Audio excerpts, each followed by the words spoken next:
La chirurgie pour le mal de dos, elle est rarement préconisée. La grande majorité des gens qui ont mal au dos n'ont pas besoin d'une opération. Rarement on a besoin de recourir à une chirurgie, mais il faut savoir que par exemple pour les personnes qui souffrent d'une hernie discale, la grande majorité, autour de 8 à 9 personnes sur 10, n'ont pas besoin d'être opérées.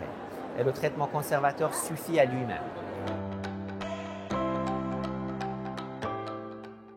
Toute personne qui a un problème de dos, qui dépasse le mal de dos habituel, avec des douleurs très invalidantes et qui durent sur le temps et qui sont associées à d'autres signes comme par exemple des douleurs qui irradient dans la jambe, nécessite une consultation médicale pour que son médecin traitant pour que le médecin traitant du patient décide s'il y a lieu de faire une imagerie.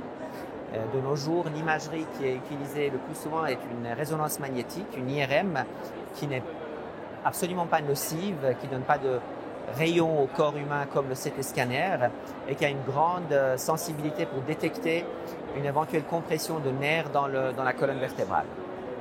Et puis après, une fois que l'imagerie est faite, il va falloir corréler ce qu'on a trouvé sur l'IRM avec les plaintes et les signes cliniques du patient. L'efficacité d'une chirurgie dépend avant tout de son indication. Ça veut dire qu'il faudrait que l'indication de l'opération soit juste. Si on a proposé une opération à quelqu'un où l'indication n'est pas tout à fait bonne, le résultat ne va pas être au rendez-vous, ni pour le patient, ni pour le médecin. Et donc, pour pouvoir avoir une bonne efficacité, il faut déjà que l'indication à la chirurgie soit correcte.